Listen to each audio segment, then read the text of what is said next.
ప్రశాంతంగా నిద్రపోయేందుకు నీంద్ యాప్లోకి అడుగుపెట్టండి. ఈ క్షణమే నీంద్ యాప్ను డౌన్లోడ్ చేసుకోండి. ఒత్తిడిని తగ్గించి ప్రశాంతమైన నిద్రలోకి మిమ్మల్ని తీసుకెళ్లే చక్కని కథలు, ధ్యాన పద్ధతులు, ఆహ్లాదకర సంగీతాన్ని మీరు నీంద్ యాప్లో మాత్రమే వినండి. నమస్తే, నేను మీ గౌతమి. ఇప్పుడు రచయిత్రి అమృత రచించిన విలువ అనే కథను విందాం. కథ పేరే విలువ. అమూల్యకి దక్కిన ఒక వస్తువు ఎంత విలువైనదో దాని విలువ ద్వారా తన విలువ ఎలా తెలుసుకుందాం. జీవితంలో ఏదో సాధిస్తానని ఊరి నుంచి సిటీకి వచ్చి ఇక్కడ సంఘంలో బ్రతకలేక, సరైన ఉద్యోగం దొరికినా తృప్తి లేక ఓడిపోతున్న అమూల్య అనే అమ్మాయికి తిరిగి ఇంటికి వెళ్ళి అమ్మా నాన్నలకు తన మొహం ఎలా చూపించాలో అర్థం కాలేదు. అప్పుడే తన తండ్రి తనకొక బహుమతి పంపిస్తాడు. దేనికి పనికిరాదు అనుకున్న ఆ బహుమతి విలువ తెలుసుకున్నప్పుడే తన విలువ ఏంటో, తను ఎక్కడ ఉండాలో అర్థం చేసుకుని జీవితంలో నిలబడి స్థిరపడింది అమూల్య. అయితే మనం కథ వినటం ప్రారంభించే ముందు సౌకర్యవంతమైన స్థితిలోకి వెళ్దాం. మీకు ఇష్టమైన రీతిలో పడుకొని అన్ని లైట్లను ఆఫ్ చేసి మీ కళ్ళు మూసుకోండి. నెమ్మదిగా గాలి పీలుస్తూ పూర్తిగా లోతైన శ్వాస తీసుకుని వదలండి. ఈ ప్రపంచాన్ని, ఇవాల్టి జ్ఞాపకాలను మెల్లగా పక్కకు నెట్టి క్రమంగా నిద్రలోకి జారుకునే సమయం ఇది. మరోసారి నెమ్మదిగా గాలి పీలుస్తూ లోతైన శ్వాస తీసుకొని మీ శరీరంలోని ఒత్తిడిని బయటికి వదిలేయండి. ఇప్పుడు మీరు చేయాల్సిందల్లా విశ్రాంతి తీసుకోవటం, సేద తీరటం, మునుపటి స్థితికి రావటం. మీరు ఇప్పుడు మంచం మీద ఉన్నారు. రోజువారీ అలసట నుంచి మీ శరీరం విశ్రాంతి తీసుకున్నట్లుగా మీకు అనిపిస్తుంది. కాళ్ళ నుంచి మొదలుపెట్టి మీ అవయవాల్లోని ఒత్తిడిని ఒక్కొక్కటిగా బయటికి పంపించేయండి. మీకోసం అవన్నీ రోజంతా కష్టపడ్డాయి కాబట్టి వాటికి విశ్రాంతి తీసుకునే అర్హత ఉంది. ముందుగా మీ పాదాల్లో మొదలైన విశ్రాంతి అనుభూతి క్రమంగా మీ మోకాల క్రింది భాగానికి చేరుకుంది. అక్కడ నుంచి మోకాళ్ళలోకి ప్రవేశిస్తుంది. ఇప్పుడు మీ కాలి ఎగువ భాగాన్ని విశ్రాంతి తీసుకొనివ్వండి. ఈ విశ్రాంతి అనుభూతి క్రమంగా మీ పొత్తి కడుపు నుంచి వెన్నుముక్క మీదగా ఎగువ వీపు వరకు వచ్చి తరువాత ఛాతీలోకి ప్రవహిస్తున్నట్లుగా గుర్తించండి. అక్కడి నుంచి మీ భుజాల్లోకి, తరువాత చేతుల్లోకి, చివరిగా వేలు కొనల వరకు వెళ్తున్నట్లుగా అనుభూతి చెందండి. ఆపై మీ మెడ, తల, ముఖం వరకు ఆ అనుభూతి ప్రవహిస్తుంది. ఇప్పుడు మీ శరీరం మొత్తం ప్రశాంతంగా, రిలాక్స్డ్గా నిద్రకు సిద్ధంగా ఉంది. త్వరలో మీరు చక్కని నిద్రలోకి జారుకుంటారు. డ్రీమ్ ల్యాండ్లో ప్రశాంతంగా ప్రయాణిస్తారు. ఈ ప్రయాణం ఉదయం వరకు కొనసాగుతూ ఉంటుంది. కాబట్టి మీరు కథను వింటున్నప్పుడు మీ శ్వాసను కూడా అనుసరించండి. అద్భుతమైన నిద్రానుభవం కోసం మీ శరీరం మొత్తానికి విశ్రాంతినిస్తూ స్థిరంగా ఉండండి. ఇప్పుడు కథలోకి వెళ్ళిపోదామా? అనగనగా పర్యాటకులను కట్టిపడేసే గోదావరి అందాలు, పల్లెటూరి జీవనం, స్వచ్ఛమైన నీరు, తిండి, గాలి, వెలుతురు, అనురాగాలు, అనుబంధాలు, ఆప్యాయతలు దొరికే పచ్చని కోనసీమ. తూర్పు పడమరల మధ్య దినకరుడి భ్రమణం, తొలి వెలుగు కిరణం, జాలువారు మయూకా ప్రయాణం, ఆ పల్లె జీవనం. కనరాని చైతన్యం నిండిన కోనసీమ అందాలు భూతల స్వర్గం. అలాంటి రమణీయ ప్రకృతికి తీపి తోడైన తీయని పూతరేకులకు పెట్టింది పేరు ఆత్రేయపురం. అది కోనసీమ జిల్లాకు చెందిన గ్రామం. ఈ గ్రామంలో ఓ చిన్న కుటుంబం. అందులో మాధుర్యంగా గొంతుగల ఓ కోయిల, తన పేరే అమూల్య. తల్లిదండ్రుల గారాల పట్టి, నాన్న కూచి, ఆ స్వచ్ఛమైన జీవితంలో పెరిగిన గారాల కూన మన కథానాయకురాలు. చిన్నతనం నుంచి నాన్న సైకిల్ మీద స్కూలుకు వెళ్తూ స్వచ్ఛమైన జీవనం గడిపే 2 జడల అందాల రాశి. అమ్మతో గొడవ పడుతూ ఉంటుంది. తనకు మద్దతు ఇచ్చే నాన్నని స్నేహితుడిగా భావిస్తుంది. పూచిన పున్నాగల గురించి, స్వచ్ఛమైన గాలుల గురించి ప్రకృతి పాటలు పాడుతూ ఉండేది. తన గొంతు విన్నవారు తన తండ్రికి చెప్తుంటే మురిసిపోయే తండ్రిని చూసి గర్వపడేది. ఓసారి వాళ్ళ ఊరిలో తిరణాలు జరిగాయి. అప్పుడు అమూల్య 10వ క్లాస్ చదువుతుంది. అందరూ తనతో పాడించమని వాళ్ళ నాన్నకి చెప్తే ఆయన పాడించారు. తన గొంతు బాగుంటుంది అని తన ఊరు వారందరూ ప్రోత్సహించడంతో తనకి ఇష్టమైన ఎస్ జానకి గారి పాట పాడింది. సిరిమల్లె పువ్వా అని మొదలు పెట్టింది. కానీ తెల్లారబోతుంటే నా కల్లోకి వస్తాడే అని పాడి తరువాత పదాలు మర్చిపోయింది. తప్పు పాట ఎంచుకున్నానా అని సంకోచించి భయపడింది. అసలే కుర్రతనం, పైగా తిరణాలకి భేదం లేకుండా ఎవరెవరో వస్తారు. తనని 10 మంది చూస్తున్నారు. వారిలో కొందరు ఎవరమ్మా నీ ఈడు జోడు కుదిరే చందమామ అంటూ నేను రానా అని ఇంకొంతమంది ఏడిపించారు. వణికిపోయి పాట మర్చిపోయి కంగారులో ఇంకేం పాడాలో తెలియక ఏడ్చేసి స్టేజ్ దిగేసింది అమూల్య. ఇంటికి వచ్చి రాగానే అమ్మా, అయినా తిరణాల్లో పాడాలంటే ఏ భక్తి గీతమో దేవుడు పాటో పాడతారు, కానీ ఆ చెత్త సినిమా పాటలేంటి? నిన్ను కాదు మీ నాన్నని అనాలి, నిన్ను వెనకేసుకుని వస్తున్నందుకు అంటూ చిరాకుగా చివాట్లు పెట్టింది. అమ్మతో వాదించలేక ఏడుస్తూ కూర్చున్న అమూల్య దగ్గరికి నాన్న వచ్చి, పోనీలే తల్లి, ఇలాంటివి జరుగుతూనే ఉంటాయి. ఎవరో ముక్కు మొహం తెలియని వాళ్ళు ఏదో అన్నారని స్టేజ్ ఎందుకు దిగేశావు చెప్పు, పోనీలే ఇంకోసారి బాగా నేర్చుకుని పాడు అన్నాడు. వద్దు నాన్న, నేను పాడితే అందరూ పొగడాలి, నువ్వు గర్వపడాలి, అంతేకాని నిన్ను అవమానించకూడదు. అమ్మైనా సరే నేను ఇంకెప్పుడు పాడను అని ఏడుస్తూ నిర్ణయించుకుంది. ఏదో చిన్నతనం, 2 రోజులు ఏడ్చి మర్చిపోతుంది అనుకున్నాడు నాన్న. కాని ఆ సంఘటనతో పాటలు అంటే ఎంత పిచ్చి ఉన్నా ఇంకెప్పుడు నలుగురు ముందు పాడలేదు. అదేంటి తల్లి, పాడకపోతే ఎలా? ఏదో ఒక రోజు ఎస్ జానకి గారిని కలిసినప్పుడు ఆవిడ పాడమంటే భయపడి వణికిపోతావు. అందుకే నలుగురు ముందు పాడటం అలవాటు చేసుకోవాలి, అప్పుడే ధైర్యం పెరుగుతుంది అని ప్రోత్సహించాడు నాన్న. ఏంటి నాన్న నువ్వు నా చేత పాడిద్దామని ఏదో ఒక రోజు ఎస్ జానకి గారు అడుగుతారు అంటున్నావు? ఆవిడసలు ఎక్కడుంటారో, నన్ను ఎందుకు కలుస్తారు అని నాన్న మాట తీసి పారేసింది. అలా కొన్నేళ్లు గడిచాయి. అమూల్యకు పెద్ద కోరికలుండేవి కావు. కానీ తను బాగా చదువుతుంది కాబట్టి చదివిద్దామనుకున్నాడు నాన్న. నీకెందుకా చదువు, ఇంట్లో పనులు నేర్చుకోక అంది అమ్మ. వేరే ఊరు వెళ్లి ఉండి అక్కడ మనుషుల్ని కూడా తెలుసుకో అనేసరికి కంగారు పడింది అమూల్య. లేదు నాన్న, ఇక్కడే ఉంటాను, ఏదో డిగ్రీ చేస్తాను, అంతంత దూరంగా మిమ్మల్ని వదిలి వెళ్లాలని నాకు లేదు అంది అమూల్య. ఆయన మీ నాన్న సిటీ పంపుదాం అనుకుంటున్నారు, నీకు ఆ సిటీ లోకం పడదు. సిటీలో ఉన్న నా తమ్ముడు కూతురే నిన్ను ఊరిదానిలా చూస్తుంది, ఒకరితో అనిపించుకోవడం ఎందుకు, ఇక్కడే హాయిగా ఉండక అంది అమ్మ. మీ అమ్మ మాటలు పట్టించుకుని ప్రతిసారి జీవితంలో ఎదగకుండా ఆగిపోతున్నావు. ఇప్పుడే నువ్వు పెళ్లి చేసుకోనక్కర్లేదు, అసలు బ్రతకడం నేర్చుకో తల్లి అన్నాడు నాన్న. బతకడం నేర్చుకోవడం ఏంటి నాన్న, ఇప్పుడు ప్రతిరోజు నేను చేసేది ఇదే కదా అనుకుంది అమూల్య. కాని బలవంతంగా కూతురు జీవితం బాగుండాలని సిటీకి పంపాడు నాన్న. సిటీకి వెళ్లి అనారోగ్యంతో 4 రోజులకి తిరిగి వచ్చేసింది అమూల్య. అందుకే అన్నాను నీకు సిటీ చదువు ఎందుకని, ఇప్పుడు రోగం తెచ్చుకోవటానికి సిటీకి వెళ్ళినట్టుంది, ఇక నీకు చదువు అక్కర్లేదు, మీ నాన్నని అనాలి నిన్ను పంపించినందుకు అనేసింది అమ్మ. ఈసారి అమ్మ మాటలు పట్టించుకోకు అని సముదాయించడానికి రాలేదు నాన్న. ఓటమిని సులువుగా అంగీకరిస్తోంది, ఆత్మవిశ్వాసం పోగొట్టుకుంటోంది అని ఆయనకి తెలుసు. కానీ తనకి అర్థమయ్యేలా చేయటం ఎలాగో తెలియలేదు నాన్నకి. ఒక పని అనుకుంటే చివరిదాకా మొండిగా నిలబడే సహనవంతురాలైన కూతురిగా చూడాలనుకున్నాడు అమూల్యను. కానీ ఇక సిటీ చదువు అక్కర్లేదు అనుకుంది అమూల్య. మరి సంబంధాలు చూడమంటోందా అమ్మ, చూడమంటావా అని అడిగాడు నాన్న. ఎందుకో నాన్నకి తన మీద నమ్మకం ఎక్కువ. ఆ నమ్మకం నిలబెట్టుకోవట్లేదని అమూల్యకు తెలుసు. కానీ తన అసమర్థతని ఒప్పేసుకుని పెళ్లికి అంగీకరించింది. నిజానికి తను పెళ్లికి మానసికంగా స్థిరపడలేదని ఆ తండ్రికి తెలుసు.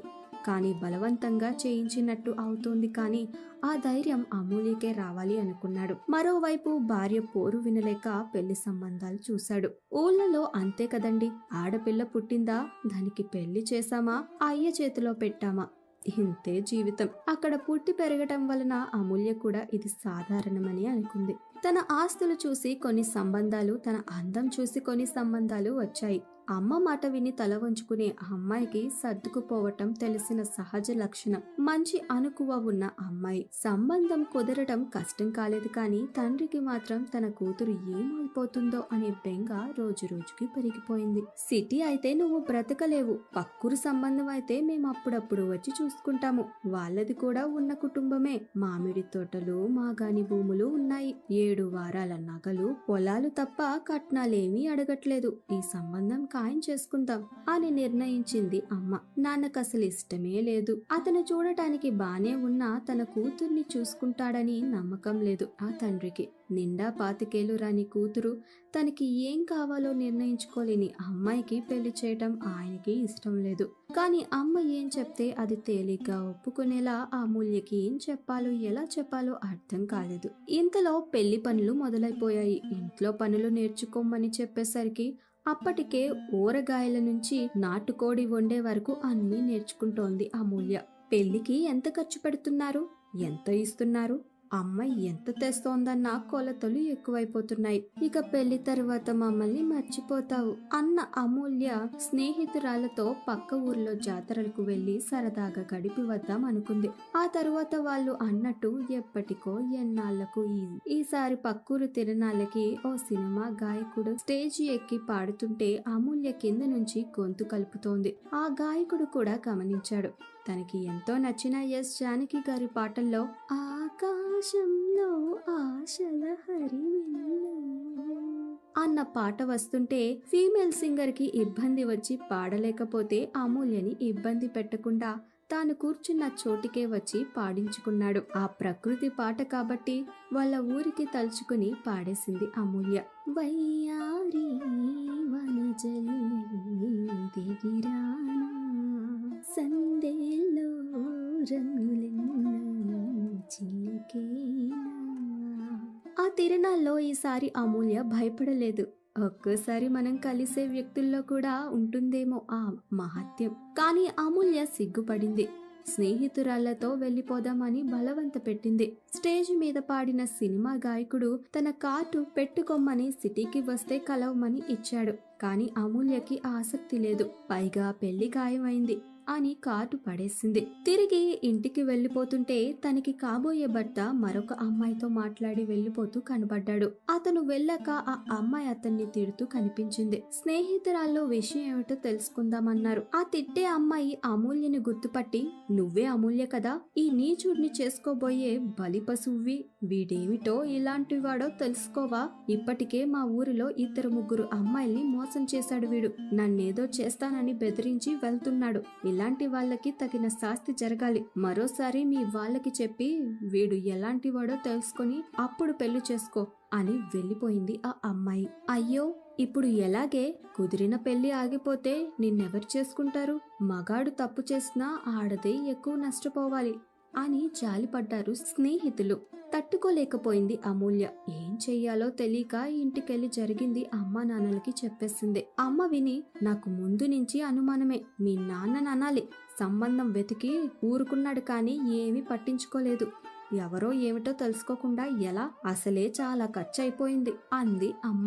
నాన్న మాట్లాడకుండా వెళ్లిపోయాడు. కానీ పెళ్లి ఆపుతాడని నమ్మకం ఉంది అమూల్యకి. నిజానికి ఆ పక్కూర్లో అమ్మాయితో మాట్లాడించిందే నాన్న. పెళ్లి ఆగితే చాలు అనుకున్న నాన్నకి అమూల్యకి అర్థమయ్యేలా లోపాలు చూపించాడు. స్నేహితుల్ని పిలిచి పక్కూరికి పంపాడు. అయితే అమూల్య ఇంట్లో ఉంటే రోజు ఆ తప్పిపోయిన పెళ్లి గురించి చర్చలు, అమ్మ లెక్కలు, ఇరుగు పొరుగురు ప్రశ్నలు. నాన్న, నేను కొన్నాళ్ళు ఎటైనా వెళ్తాను, సిటీలో నా స్నేహితురాలు సాత్విక నెల తప్పిందట, చూసి రావాలనిపిస్తుంది, నిజానికి ఇంట్లో నుంచి దూరంగా వెళ్లాలని ఉంది అన్నప్పుడు కూడా నాన్న మాట్లాడలేదు. నీ ఇష్టం అని డబ్బు చేతిలో పెట్టి ఖర్చులకి ఉంచుకో అన్నాడంతే. అమ్మ ఒప్పుకోలేదు. నువ్వు ఈ ఊర్లో పుట్టి నెట్టుకురాలిని దానివి ఇప్పుడు సిటీకి వెళ్ళి ఏం చేస్తావు? ఇంతకు ముందు ఇలాగే సిటీలో చదువు నచ్చలేదని వచ్చేసావు అని తన చేతకానితనాన్ని పదే పదే గుర్తు చేసింది అమ్మ. ఆ రోజు ఎందుకో అమూల్యకు చెప్పలేనంత ఆవేశం వచ్చింది. ఒకవైపు నాన్న మౌనం, మరోవైపు స్నేహితురాలు సానుభూతి. ఇప్పుడు అమ్మ చివాట్లు. అసలు నేనేమీ చేయలేని దద్దమ్మనని తేల్చి చెప్పడం ఆపమ్మా. నా పెళ్లి ఆగింది, జీవితం కాదు. ఇప్పుడు నీ గోల భరించలేకపోతున్నా. కొన్నాళ్ళు స్నేహితురాలతో ఉండి వద్దాం అనుకున్నా, కానీ ఇప్పుడు చెప్తున్నా, ఓ సంవత్సరం పాటు ఇక్కడికి రాను. ఏదో ఒకటి చేస్తూ అక్కడే ఉంటాను. నన్ను వదిలే అనేసింది. నాన్న చాటుగా అంతా విన్నాడు, కాని అడ్డు చెప్పలేదు. పైగా కూతుర్లో వస్తున్న మార్పుని గమనించాడు. అమూల్య మరుసటి రోజు సిటీకి వచ్చింది. స్నేహితురాలు సాత్వికతో 2 రోజులు ఉన్నాక పక్క వీధిలో ఉమెన్స్ హాస్టల్లో పేయింగ్ గెస్ట్ గా చేరింది. ఎవరి మీద ఆధారపడకుండా ఓ సంవత్సరం సిటీలో ఉండి తనేంటో నిరూపించాలి అనుకుంది. నాన్న ఇచ్చిన డబ్బు పెట్టుకొని మళ్ళీ అడగకూడదు అనుకుంది. నెమ్మదిగా అక్కడ టెలికాలర్ పోస్టు ఉందని తెలిసి చేరింది. కానీ తన కట్టుబొట్టు చూసి అందరూ చులకన చేసేవారు. పల్లెటూరు నుంచి వచ్చిన అమ్మాయి అని, ఇంగ్లీషు రాదు అని అందరూ ఎగతాళి చేసేవారు.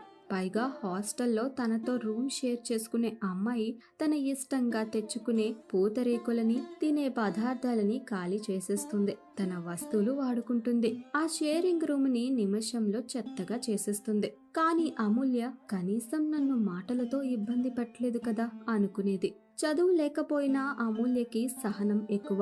ఇంగ్లీష్ రాకపోయినా తనలో సౌమ్యత ఉంది. ఒకరిని నొప్పించే మనస్తత్వం కానే కాదు. తన రూమ్మేట్ తనకి ఎప్పుడు తోచకపోయినా అమూల్యనే బయటికి తీసుకువెళ్లేది. ఆ తోడు దొరికిందని అనుకునేది అమూల్య. ఇక పని చేసే వారి చోట ఎక్కిరింపులు వారి అమ్మ మాటల ముందు పెద్దగా నొప్పనిపించలేదు. ఇవి కాకుండా తనకు కొత్త పరిచయాలు, అవమానాలు అన్ని సాత్వికతో పంచుకోవాలి అనుకునేది. కానీ అసలే కడుపుతో ఉన్న అమ్మాయికి ఇవన్నీ చెప్పడం ఎందుకని తనలో తానే దాచుకునేది. టెలికాలర్ ఉద్యోగం చేస్తుండగా సేల్స్ గర్ల్ కోసం ఓ చీరల షాపులో వేకెన్సీ చూసి చేరింది. అక్కడ తన మంచి గొంతుతో, చక్కటి స్వభావం, మంచి పలకరింపుతో కస్టమర్లని ఆకట్టుకునేది. ఆ షాపు యజమానికి తక్కువ సమయంలోనే అమూల్యపై నమ్మకం వచ్చేసింది. ఆయన కాస్త పెద్దవాడు. మరో షాప్ మొదలుపెట్టి దాని మీద ధ్యాస పెట్టి ఈ షాప్ బాధ్యతను అమూల్య మీద వదిలేశాడు. ఇక ఆ షాపుకు అన్నీ తానే నెట్టుకొచ్చేది అమూల్య. కాని ఆ పెద్ద మనిషి జీతం ఇచ్చేవాడు కాదు. నేనెక్కడికి పోతానమ్మా, నీ తండ్రి లాంటి వాడిని. నాకు కాస్త డబ్బు ఇబ్బందిగా ఉంది. పైగా నీలాంటి కూతురు పెళ్లి అన్నీ ఓ నెలలో సర్దుకుంటాయి. ఆ తరువాత నీకివ్వాల్సిందంతా ఒకేసారి ఇచ్చేస్తానుగా అంటూ మంచి మాటలతో నెట్టేసేవాడు. నిజానికి అతను అమూల్య మనస్తత్వాన్ని బాగా గ్రహించాడు. తనకి డబ్బు సమస్య లేదని తెలిసి, కాస్త మంచి మాటలకి పొంగిపోతుందని తెలిసి, ఇవన్నీ తెలుసు కాబట్టే దాదాపు 6 నెలలు అయినా ఓ 2 సార్లు కుదిరినప్పుడు జీతం ఇచ్చాడంతే. ఆయనకి తెలియదు కానీ అమూల్య ఎవ్వరి మీద ఆధారపడట్లేదు. పైగా తన రూమ్మేట్ ఒకసారి ఆన్లైన్ లో ఆర్డర్ చేసే వస్తువులు డెలివరీ అడ్రస్ అమూల్య పేరుతో ఇచ్చి తీసుకోమనేది. అప్పుడు అమూల్య డబ్బు కట్టాల్సి వచ్చేది. అమూల్యకి ఇవ్వాల్సిన డబ్బు ఇవ్వకుండా ఏడ్పించడం మొదలుపెట్టింది ఆ రూమ్మేట్. ఈ లోపల తన దగ్గరున్న డబ్బు కూడా ఖర్చయిపోయింది. అప్పుడప్పుడు అమ్మ నాన్నలు మాట్లాడుతున్నారు కానీ తను బానే ఉన్నానని మాత్రమే చెప్పేది. 1 సంవత్సరం పాటు తనని వదిలేయమని చెప్పేది. కానీ తనకు తెలియదు, తన తండ్రి తన స్నేహితురాలు సాత్వికకి తరచుగా ఫోన్ చేసి తనని ఓ కంట కనిపెట్టమని చెప్తునేవారు. ఎన్నాళ్ళీ సేల్స్ ఉద్యోగాలు? నీకు మంచి గొంతు ఉంది, బాగా పాడతావు కదా, ఏవైనా ప్రయత్నాలు చేస్తావా అని అడిగింది సాత్విక. ఎందుకిప్పుడివన్నీ? ఆ షాప్ పెద్దనాన్నగారు చక్కగా పలకరిస్తారు. నన్ను ఎంత నమ్మకపోతే ఆయన షాప్ నన్ను చూసుకోమని వదిలేస్తారు చెప్పు అంది అమూల్య. కానీ ఆ మంచి మాటలు కడుపులు నింపవు కదా అమూల్య. ఇలా ఎన్నాళ్ళు? ఊళ్ళో అంత ఆస్తి ఉండి ఇవి నువ్వు పడాల్సిన అవస్థలు కావు. పోనీ మీ నాన్నకి చెప్పి డబ్బు అడుగు, బీటెక్ పూర్తి చెయ్యి. లేదా వీధికి ఒక స్పోకెన్ ఇంగ్లీష్ సెంటర్ ఉంది, కాస్త మంచి ఇంగ్లీష్ మాట్లాడితే మంచి ఉద్యోగాలు వస్తాయి అంది సాత్విక. చూద్దాంలే, సంవత్సరానికి ఇంకా కొన్నేళ్లు మిగిలున్నాయి కదా. ఈ లోపల ఈ షాప్ పెద్దనాన్నగారు డబ్బు ఇచ్చేస్తే ఆ క్లాసులో నేనే చేరవచ్చు. నాకు ఇంగ్లీష్ నేర్చుకోవాలనుంది. మా నాన్నని డబ్బు అడగటం నాకు ఇష్టం లేదు. ఎన్నోసార్లు ఎన్నో సందర్భాల్లో ఆయన తెలిసి తెలియక నొప్పించాను. ఆయన అంచనాలు అందుకోలేకపోయాను అంది అమూల్య. ఈలోగా అనుకోకుండా పాపం షాప్ యజమాని తన కూతురు పెళ్లి కుదిరాక మరొకరితో వెళ్లిపోయిందని బెంగతో హార్ట్ అటాక్ వచ్చి చనిపోయారు. అమూల్యకి ఆయన నుంచి వచ్చే ఆప్యాయత, రావాల్సిన డబ్బు రెండూ ఆగిపోయాయి. పూట గడవడానికి డబ్బు లేకుండా పోయింది. ఈ స్థితిలో దిక్కు తోచలేదు అమూల్యకి. సాత్వికని డబ్బు అడగొచ్చు కానీ ఆత్మాభిమానం అడ్డు వచ్చింది. అప్పుడే అమూల్యకి ఒక ఫోన్ కాల్ వచ్చింది. రైల్వే పార్సిల్లో కొన్ని డబ్బాలు వచ్చాయని ఎప్పటిలానే తన రూమ్మేట్ కి వచ్చింది అనుకుంది. డబ్బు ఇవ్వాలేమో అని తన దగ్గర డబ్బు లేదని చెప్పిన అమూల్యతో, అమ్మా ఓ సంతకం పెట్టి ఈ 10 డబ్బాలు తీసుకో అన్నాడు రైల్వే అతను. డబ్బాలు ఏమిటో అర్థం కాలేదు అమూల్యకి. రైల్వే స్టేషన్ కి వెళ్ళింది. ఓ లెటర్ తో పాటు డబ్బాలు అప్పగించారు రైల్వే వారు. నీ అవస్థ నాకు తెలుసు. ముందు ఈ పోస్ట్ తో పాటు డబ్బు పంపుతున్నాను. హాస్టల్ అద్దె కట్టే. ఇంగ్లీష్ క్లాస్ కి వెళ్ళు. నీ రూమ్మేట్ కి నెలలు నిండుతున్న సాత్వికకి ఓ డజన్ డబ్బాలలో పూతరేకులు, చెగోడీలు నాకు తోచినవి పంపుతున్నాను. ఇచ్చే. ఈ 2 పనులు అయ్యాక బంగారు రంగు డబ్బా తెరిచే ముందు నాకు ఫోన్ చెయ్యి అని నాన్న రాసిన ఉత్తరం అది. నాన్న ఉత్తరం చూసి ఆనందంతో పొంగిపోయింది అమూల్య. డబ్బాలను రూమ్ కి మోసుకు వెళ్లి ఆయన చెప్పిన పనులు చేశాక నాన్నకి ఫోన్ చేసింది అమూల్య.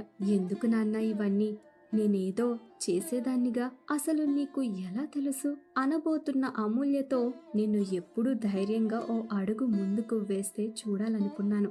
ఇప్పుడు ఎన్నో అడుగులు వేసి ముందుకు వెళ్తుంటే ఒంటరిగా వదిలేస్తానా? నీ గురించి సాత్వికని అడుగుతూనే ఉన్నాను. నాకు తెలిసి ఇప్పుడు నువ్వు బ్రతకడం బానే నేర్చుకుంటున్నావు. నేను నిన్ను నేర్చుకోమన్నది ఇదే. నువ్వు నీకు నచ్చినట్లు ఉంటూ వాళ్ళు వీళ్ళు అనే మాటలకి స్పందించడం మానేసి నీ దారిలో నువ్వు వెళ్తున్నావు కదా, ఇదే నీలో నేను చూడాలనుకున్న మార్పు.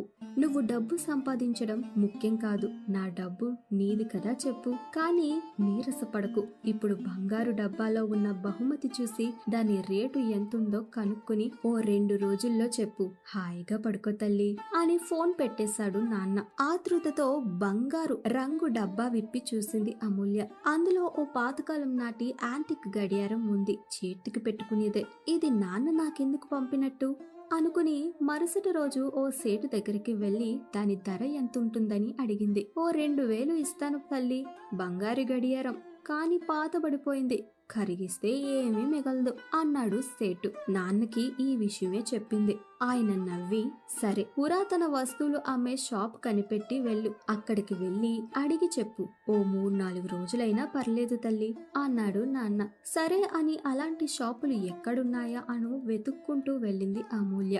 బాగా పరిశీలించి ఆ వాచ్ విలువ ఓ 2 లక్షలు ఉంటుందని చెప్పారు ఆ యాంటిక్ కలెక్షన్ వారు. ఆశ్చర్యపోయి వెంటనే నాన్నకి చెప్పింది అమూల్య. ఏంటి 2 లక్షలేనా? వీళ్ళు ఓ 0 తగ్గించి చెప్పారమ్మా. మొన్న మన ఊరికి ఓ పరదేశీ వచ్చి మనింటికి వచ్చాడు. ఈ పాత వాచి ఆ రోజు పడేద్దాం అనుకున్నాను. చెత్తలో ఉన్న వాచిని ఏరుకుని 20 లక్షలు ఇస్తాను అన్నాడు ఆయన. దీని విలువ నాకు అప్పుడే తెలిసింది. నీకు మంచి సమయానికి ఇద్దామని భద్రంగా పెట్టాను. ఇప్పుడు దాని విలువ నాకన్నా నీకే తెలియటం ముఖ్యం. అమూల్య ఎంత అమూల్యమైనదో నాకు తెలుసు.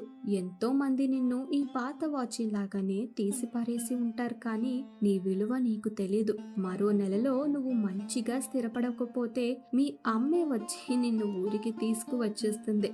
ఇక నా విషయం అంటావా?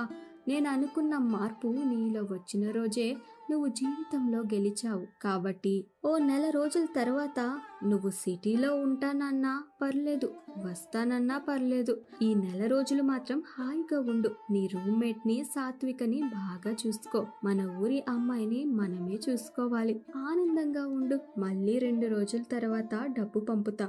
ఎక్కడున్నా 10 మందికి తీపి పంచుతూ హాయిగా ఉండాలమ్మా. అసలే మనది ఆత్రేయపురం అని పెట్టేశాడు నాన్న. నిజానికి విలువైనది వస్తువా? ఆ వస్తువు పంపిన నాన్న. తనకే తెలియని ఓ చిన్న గర్వంతో నవ్వుకుంది అమూల్య.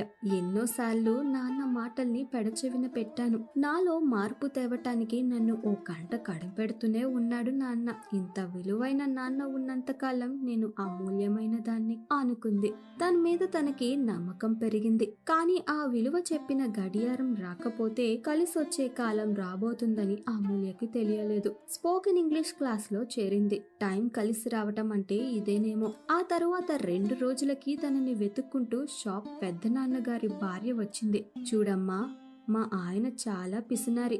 నీకు బాకీ ఉన్నా ఆశ్చర్యపోనక్కర్లేదు. వివరాలు నాకు తెలియవు. నీ డబ్బు నీకు ఇచ్చేస్తాను. కానీ నాకు నీ సాయం కావాలి. ఈ షాపు నుంచి వచ్చిన ఆదాయాన్ని నా భర్త మరో షాప్లో పెట్టి ఆ అమ్మాయిని చేసుకునే వాడికి కనిపెడదాం అనుకున్నాడు. అన్ని హంగులతో ఎంతో ఆర్భాటంతో కచ్చించిన 3 అంతస్తుల షాప్ అది. కానీ నీకు తెలిసిందే కదా, మా అమ్మాయి మరొకరిని ప్రేమించి వెళ్ళిపోయింది. కానీ బానే ఉందని తెలిసిందిలే. ఇప్పుడు ఆ షాప్ నేనే చూసుకోవాలి. ఇంట్లో ఉన్నదాన్ని. ఇప్పుడు ఈ వ్యాపారం అర్థం కావట్లేదమ్మా.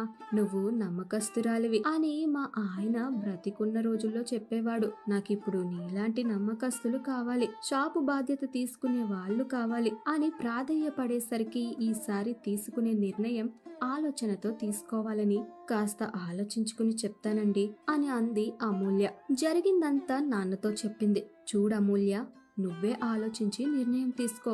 గెలుపో ఓటమో, నమ్మకమో ద్రోహమో నువ్వే భరించాలి. నెట్టుకు రావాలి. నీకా ధైర్యం ఇప్పుడు ఉందని నాకు తెలుసు అన్నాడు నాన్న. ఓ వారం తర్వాత ఆ షాప్ పెద్దనాన్నగారి భార్య కాస్త డబ్బు అమూల్య చేతిలో పెట్టి, నీ నిర్ణయం ఏదైనా పర్లేదు అంది. నేను మీ షాపు చూసుకోవటానికి సాయం చేస్తానండి. కానీ ఇప్పుడే ఇంగ్లీష్ క్లాస్లో చేరాను అని జంకుతుంటే, సరే సగం రోజురా, కొత్త స్టాఫ్ ని పెట్టుకుని వారిని పనులు నేర్పు. పర్యవేక్షణ చూడు. నేను ఎలాగో అక్కడే ఉంటాను అంది ఆవిడ. ఇక షాప్ ఓపెనింగ్ రోజు గ్రాండ్ గా ఓ సినీ గాయకుడిని కూడా పిలిచారావిడ. అసలే సిటీ సెంటర్ లో ఉన్న షాప్ కదా. ఘనంగా ఓ హీరోయిన్ తో ఓపెనింగ్ చేయించారు. వచ్చిన గాయకుడు అమూల్య దగ్గరికి వచ్చి, నన్ను గుర్తుపట్టారా అని అడిగాడు. మీరు మా ఆత్రేయం పక్క ఊర్లో వచ్చినప్పుడు తిరణాల్లో పాడారు కదండి, గుర్తున్నారు అంది అమూల్య. అవును, ఈ షాప్ ఓనర్ నాకు చుట్టాలే. ఆకాశంలో ఆశల హరివిల్లు అని మీరు కూడా మా ఫీమేల్ సింగర్ లేకపోతే ఎస్ జానకి గారి పాట పాడారు ఆ రోజు. తర్వాత నా కార్డ్ ఇచ్చాను. మీరెప్పుడు కాల్ చేయలేదు. మీకోసం ఎలా వెతకాలో తెలియలేదు. ఇప్పుడు మళ్ళీ కలిసాం కాబట్టి మీరే మరో జానకి గారు పాట నాతో పాడండి. ఆవిడకు పంపుదాం. నేను కూడా ఆవిడకు వీరాభిమానిని అన్నాడు ఆ గాయకుడు. గ్రాండ్ గా ఓపెన్ అయిన షాప్ కి కొత్త స్టాఫ్ వచ్చారు. అమూల్య తనకి ఉన్న అనుకువ, నవ్వుతూ పలకరించే గుణం, సర్దుకుపోయే లక్షణాలే వారికి నేర్పింది.